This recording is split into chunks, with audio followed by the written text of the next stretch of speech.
What will you do when your money works for you? Welcome to the Tech Girl Financial Podcast with your hosts, Victor and Kim Gaxiola. From the home office in California, here is Victor and Kim.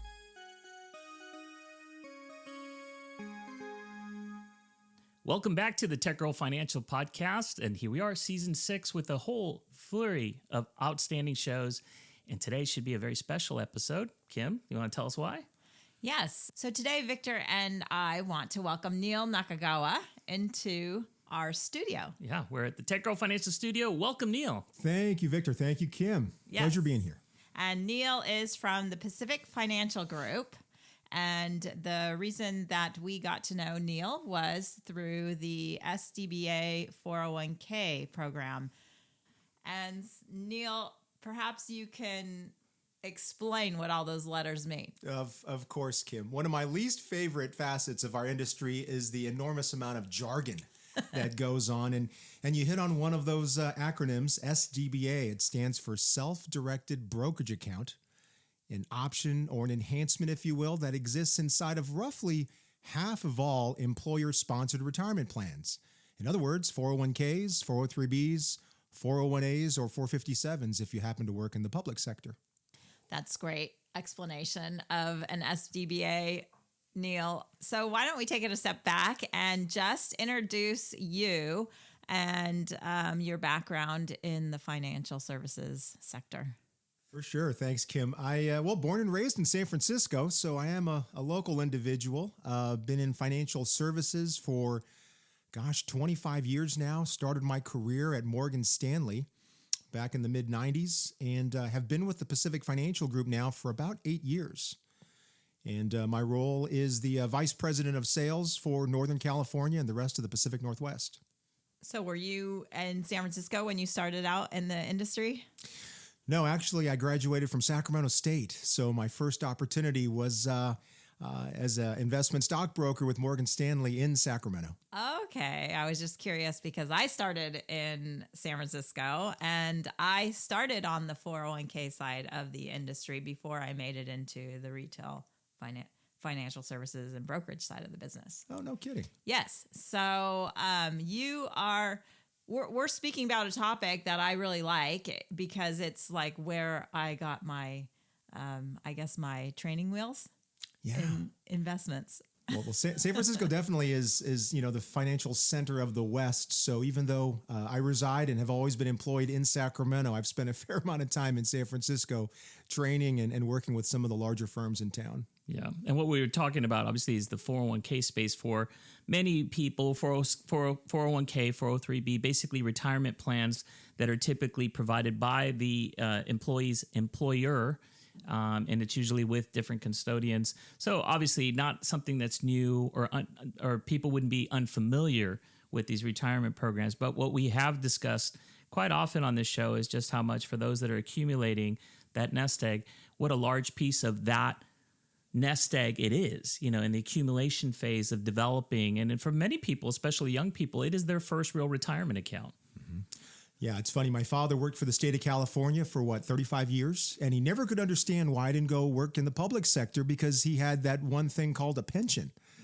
And what a lot of folks don't realize nowadays is if you're a brand new employee at a Fortune 500 company, 15% of all of those individuals will receive a pension. Pensions are a dying breed, as we all know. So what is it? 1980 is when the IRS enacted IRS Code Section 401k that now companies are using basically universally.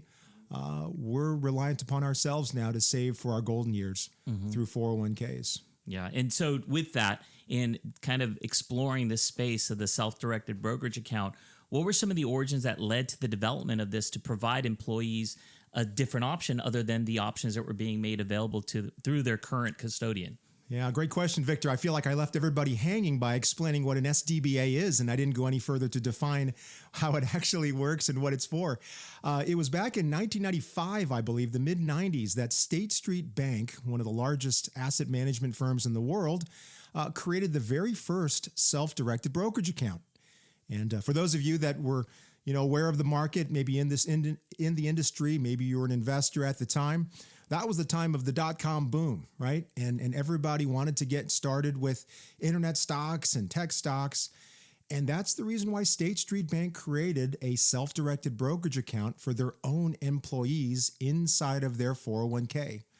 What a self-directed brokerage account allowed State Street employees at that time to do is to transfer a portion or all of their 401k savings into this self-directed account. And the words brokerage account is exactly what it is. It's an account that lives and breathes inside of your 401k, but it's a conduit. It allows you to invest in things that your 401k core menu might not hold. In other words, back then, employees at State Street Bank could invest in tech stocks and dot-coms to their heart's content. And it allowed that company to provide a benefit that no other company offered at the time. And you know, it's so interesting because we have clients from all the large companies and even small companies here. And I always find it interesting to see who is the custodian of their 401k plan and what mutual funds are in that plan, because you typically can have anywhere from 8 to maybe 30, 40 mutual funds in a plan. And that menu can be completely mediocre or it can be excellent. Yeah. But there's no rhyme or reason to which companies have good plans and which ones don't. You know, I think the challenge for us is as individuals looking to create a diversified portfolio within our 401k, ever since 2006, when the Pension Protection Act passed, we've seen a consistent decline in the number of fund options in a traditional 401k. As you mentioned, Kim, the last study I've seen from Schwab says the average 401k has something like 18 and a half mutual funds. Wow, Hey. I learned something new right now because I didn't realize that the number of funds were going down in plans. Yeah, it has. And for a lot of, reasons such as the plan fiduciaries, the folks that actually select the individual funds, want to maintain oversight, monitoring of the mutual funds. Tough to do when you've got 50 different funds inside of a 401k. That Much makes easier sense. with 18 and a half. Yeah, and I also find, when we talk to individuals, because the plan is offered by the employer, they'll offer the plan, they'll give you that limited menu of 18 choices, but then that's as far as it goes. It's not like there's any professional advice as to how they should structure it, because the individual's left to their own devices to make their selections. And so I think that that's what led to these creation of these target date funds, which were, if you were an employee, let's say in your 40s, and you're planning on retiring in 20 years or 25 years, that you'd look at it and go, I don't know which one to choose, but because I'll probably retire in 2045 or 2050, why don't I just choose that fund?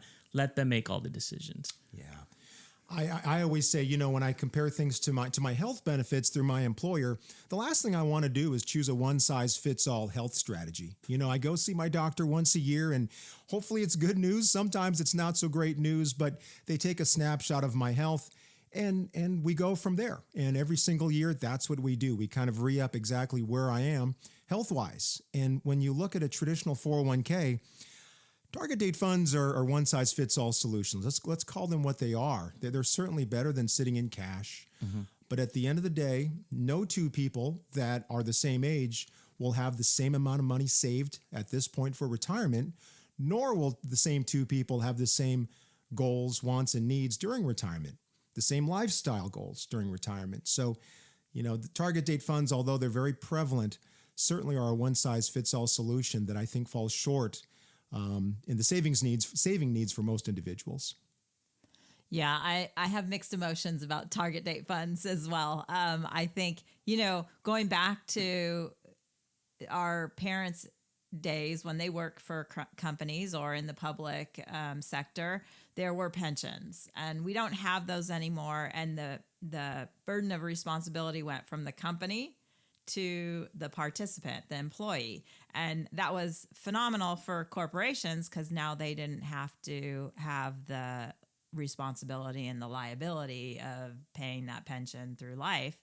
But in the same time, employees, I don't think were in a good position to make those investment decisions for themselves. And it's come a long way as it's funny because I've been in this business at the beginning of the internet, and I've seen what it's done to investments and to the access to information that we have. And that is so important when it comes to investments in your 401k. And so this whole idea that corporations can now make the responsibility of the employees, but at the same time create some guardrails and some, let's say, some default options. So at least they're doing something. They're getting that money invested and letting it work for them instead of just staying in cash, which was, I think, a really big benefit. But on the same time, I think it allows people to fall asleep at the wheel. Yeah, I think that's one of the things that recent, the Secure Act and now the Secure Act 2.0, which I think is still sitting in the Senate, many of the features and benefits that they brought to the table is that for 401k participants, most now are auto-enrolled. Many plans now have auto escalators, which means each and every year your contribution rate, if you do nothing else, will automatically increase by a certain percent. And again, auto investments, default investments like target date funds rather than sitting in cash. So yeah. So it's funny because the old pension turned into 401k, and now it's kind of revolving to look a little bit more like a pension because you're defaulted into the investments and defaulted into saving. But the main difference is really it's a defined contribution versus the defined benefit, which promised a lot at the end when you retire. And so that, I think it's funny how we're kind of coming back around to something that looks a little bit more like a pension with all of these defaults. So people are saving, and that's the most important thing. But at the same time, it's starting to look a little bit more generic as we move closer to, maybe we should have some guardrails so that people don't make bad decisions for themselves. yeah, I think one of the areas that are deficient still with 401k plans, I always like to say you don't get into a race unless you know where the finish line is. Just by its nature and by its name, defined contribution plans define how much you're contributing to the plan. But as you pointed out, Kim, it doesn't define what your end result, what your ultimate sum of money will be when you do retire. And that's really the challenge of how do participants calculate that for themselves? How do they figure that out for themselves? Because target date funds will do one thing over time, and that is get more conservative, whether it's appropriate for the participant or not. At the end of the day, I think the self-directed brokerage accounts, SDBAs, allow for a lot of things, more options. As I mentioned, the ability to invest in equities or fixed or ETFs or investments that aren't held in a traditional 401k core menu, but it also allows participants access to professional wealth management and professional advice. And I think that that's the key. You know, when I look at the value proposition of what an SDBA offers to the individual is the fact, like I said earlier, is they get this menu of 18 and a half different funds, and it's left to them to determine exactly what the right mix is. And, you know, most people don't have the background or the knowledge or even the inclination to want to make the selection. That's why I think a lot of people just choose the target funds, because it's almost like an autopilot for the retirement savings. An SDBA offers that opportunity to have professional money management, which they may have in their brokerage account or a separate IRA, working with an advisor like Kim and myself. So tell us a little bit more about what that looks like. Like, who is managing the SDBA? So I know that a lot of the companies in the Silicon Valley and across the country, through their custodian, offer this window that provides them the opportunity to earmark, as you had said, either 100% or a portion of their 401k or retirement savings into a separate program, which can then be professionally managed. What does that look like, and who are making the decisions? Yeah, so I think that's one of the fastest growing areas of the 401k space, and I think it's definitely a big benefit for participants in this day and age. We're plan providers. So Fidelity is the largest 401k provider along the West Coast. Empower, which is a relatively new name, but it's a conglomerate of several different companies, JP Morgan and Great-West Life, namely. They're the two biggest names in the 401k space along the West Coast, and they have the ability to professionally manage a client's or an individual's 401k through the self-directed brokerage account. How that typically looks is the participant would complete a risk profile questionnaire, which creates what we call a risk score. And that risk score will traditionally fall somewhere between 1 and 100 and denote your tolerance for risk, somewhere between conservative, moderate to aggressive. And based on that risk profile, basically the algorithms, the technology that plan provider uses will create a portfolio utilizing the mutual funds that exist inside that 401k. There's typically a fee for this. I think one of the challenges is that these companies are fairly large. And when you're talking about, a Cisco or an Oracle or a Google or an Apple, where you've got tens of thousands or maybe even hundreds of thousands of individuals that are contributing to that 401k, the Empower representative, as good as they might be, probably won't have a real one-on-one relationship with any one individual employee at these major firms. There's just too many people to service. But it is a great resource that they are offering today that didn't exist 5-10 years ago. Well, and that's funny because I was just at my doctor's the other day and, I go to Kaiser and he was saying how they did have advisors for the doctors, but they had to have a lot of money in order to work with them. And I thought, well, how much money are they talking about?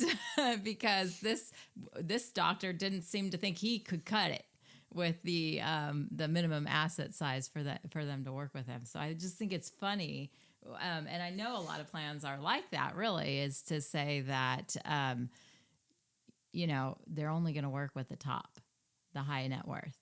Yeah, it's, I guess my famous line, well, it depends. Every plan has its different nuances and structure. And you're correct. In most cases, it'll require a certain account value, whatever that amount might be, or a certain status within the company that allows them, the participant, to access those, as I like to call them, executive level benefits. When, let's be honest, these features and benefits should be accessible by all participants, not just the chosen few. So let's talk a little bit about that. So Neil, what should an employee do if they're interested in finding out more if their employer offers an SDBA through their respective retirement program? What's the good first step for an employee who might be considering, hey, I don't know if they offer this. How can I find out? Yeah. Well, I think the good thing about these self-directed brokerage accounts is that they provide a clear benefit in offering more options for individuals, as we've talked about already.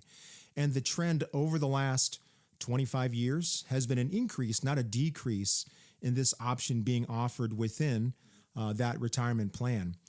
Statistically, I think I mentioned it earlier, it's roughly 50% of all plans that have this self-directed account option. That number is growing. It typically resides with the larger plans that are out there, the Fortune 1000 type companies. Roughly 7 or 8 of the top 10 employers in the Bay Area, for example, offer this feature and benefit. I'm giving a long-winded answer, Victor. I apologize. Directly speaking, the HR department, the Fidelity representative for your company plan should be able to answer that question. Does my plan offer a self-directed brokerage account? The last point is that that's another piece of industry jargon, the self-directed brokerage account term is. Very often, companies will have their own proprietary name. So Fidelity will call it Brokerage Link.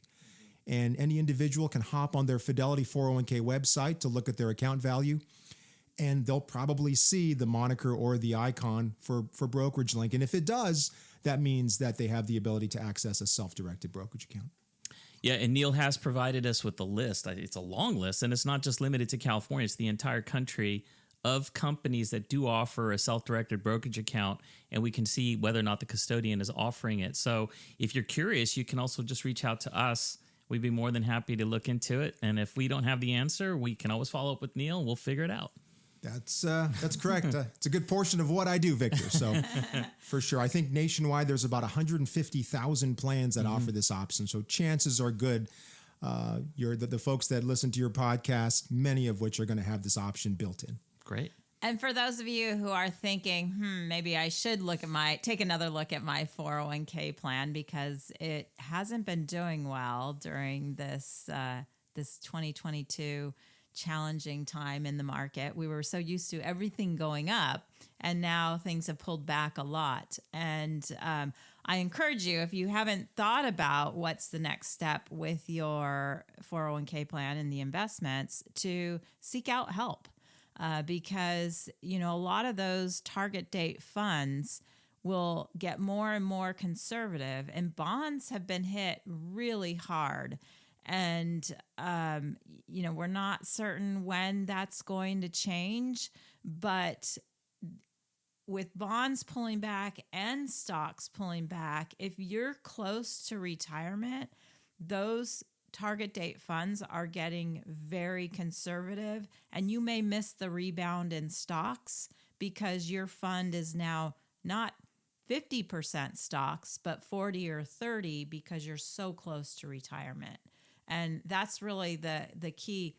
Maybe do it yourself is better than not doing anything when you're young, but when you're close to retirement, I think it's really important that you get more active and you're really on top of the investments. And if you're confused about it, there's always people that can help you. So whether you're close to retirement or still early in your employment and you want to explore this a little bit further, we are always here to help and provide some guidance. But I think the important point here is that people have options and they have choices, and these choices have, repercussions from the standpoint that if you're young, you're in the best opportunity. You've got a lot of time to develop and to save for that retirement. So as you build up that nest egg, you want to be able to make good choices along the way. And if you're close to retirement, it's understanding the value of working with someone who understands your needs, your goals, your tax situation, and helping you make better financial decisions. And that's pretty much what we do. That's our job. Absolutely. And creating that benefit that they've saved all this time for, and now they get to spend in retirement. And so as we had kicked off, the sixth season of the podcast, and throughout, you'll hear us be able to bring experts like Neil to the studio when, in the best case, because I love this, this interaction in the same place. Typically, we do it through a Zoom call. So it's kind of nice. Thank you for joining us here. Thank you, Victor. Thank you, Kim. And for sharing your insights on SDBAs. And of course, if we know that you're just a phone call and an email away in case we have any more questions. But we want to thank you for joining us. And we want to thank you all for listening. And as always, if you have any questions, feel free to reach out to us. You can send me an email at victor@techrollfinancial.com. You can also find us on multiple social media platforms, including Twitter, Facebook, LinkedIn, and Instagram. And these shows, we try to release them about every other week or so. And as always, bringing in great special guests to share their insights on their areas of expertise. But hopefully you learned something new today and you can put to use. Absolutely. Absolutely. So thanks for listening to the Tech Girl Financial Podcast, and we can't wait to bring another show to you soon. So take care. Bye. Bye. If you have questions, comments, or suggestions for future shows, please send an email to victor@techgirlfinancial.com or join the conversation on Twitter using the hashtag AskTGF. We also encourage you to follow us on the Tech Girl Financial page on Facebook and connect with us on LinkedIn. Securities offered through registered representatives of Cambridge Investment Research, Inc., a broker-dealer member FINRA, SIPC. Investment advisory services offered through Cambridge Investment Research Advisors, a registered investment advisor. Tech Girl Financial and Cambridge Investment Research, Inc. are not affiliated companies. Discussions in the show should not be construed as specific recommendations or investment advice. Always consult with your investment professional before making important investment decisions.